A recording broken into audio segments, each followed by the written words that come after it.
আসসালামু আলাইকুম খালাতো ভাই, মেলায় ঘুরতে নিয়ে যাবা না? ওয়ালাইকুম আসসালাম খালাতো বোন, বৈশাখী শাড়ি পরে বারে থাইকো, ঘুরতে নিয়ে যাব।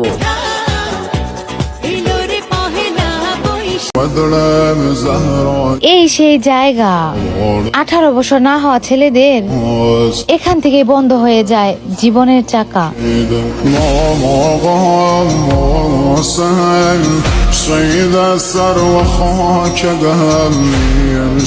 সবাই এখন একসাথে হুঙ্কার দেন, সারা বিশ্বকে জানিয়ে দেন, মসজিদে আকসা এটা এমন একটি মসজিদ যেই মসজিদে আমার নবী মেরাজে যাওয়ার সময় নামাজ পড়েছেন। এই মসজিদ সেই মসজিদ যেই মসজিদের পাথরগুলো একদম সমুদ্রের তলদেশ থেকে জিনদের মাধ্যমে উঠানো হয়েছে। প্রত্যেকটা পাথরে সূরা ইয়াসিন লেখা ছিল। পুকুর পাড়ে হাঁটতে গেলে তোমার কথা মনে পড়ে, রোজ বিকালে তোমার দেখা আর তো মিলে না রে, রোজ বিকালে তোমার দেখা আর তো মিলে না। দিন পুরালে সন্ধ্যা নামে তোমার কথা মনে পড়ে, প্রেমে পাওয়া এত জ্বালা সইতে পারি না রে, প্রেমে পাওয়া এত জ্বালা। আহা মুসলমান, আমিও একদিন চলে যাব বিদেশে, এই কথাটা এত পরিমাণে ভাইরাল করছেন। দেখি আজকে আপনাদের ইমানটা কতটা শক্ত। লা ইলাহা ইল্লাল্লাহু মুহাম্মাদুর রাসূলুল্লাহ, এই ভিডিওটাতে কয়টা শেয়ার দিতে পারেন? যদি মুসলমান হন আজকে ওই ভিডিওর থেকে এই ভিডিওটারে বেশি ভাইরাল করে দেখাবেন। আমরা গ্রামের ছেলে, হয়তো দিয়ে বেড়ায় মাঠে ঘাটে কামলা, তবুও শহরের ছেলেদের মতো রাস্তাঘাটে করি না কোনো মেয়ের উপর হামলা। এরপর যদি তোমাদের মনে হয় আমরা গ্রামের চাস্তো ভাই, তাহলে তোমরাও কিন্তু শহর অঞ্চলের বস্তির টোকাই। ও দাদা অস্থির, ছেলেগুলা কিন্তু বস্তির।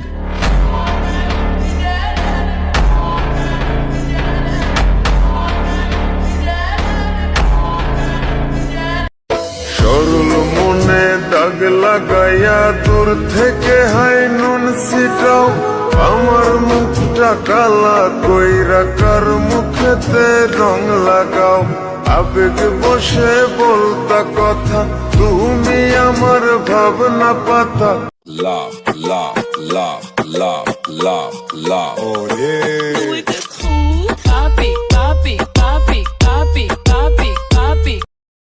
ছেলেদের কাঁদানো এত সহজ না। একটা ছেলে রাস্তাঘাটে মার খেয়ে পড়ে থাকলেও সে কাঁদে না। তাকে তার বাবা মা ইচ্ছে মতো বকা দিলেও সে কাঁদে না, বরং শান্তি পায়। তাকে ক্লাস টিচার বেদ দিলেও সে কাঁদে না। তাকে তার প্রিয়জন রাগ অভিমান করে যদি একটা থাপ্পড় দেয় তবুও সে কাঁদে না, বরং সেই থাপ্পড়ে সে ভালোবাসা খুঁজে নেয়।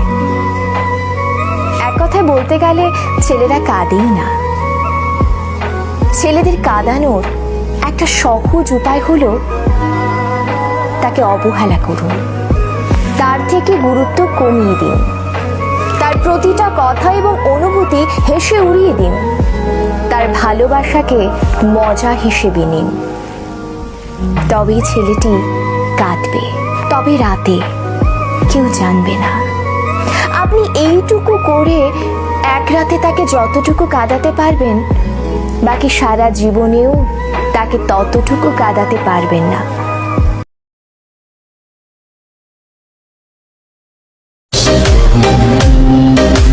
রাত 4টার সময় সেহরি খায়া সকালবেলা কাজে বাইর হয়েছি, আর কিছু পোলাপান বাপের হোটেলে খায়া 12টার সময় ঘুমের থেকে উঠা বলে সময় কাটতেছে না।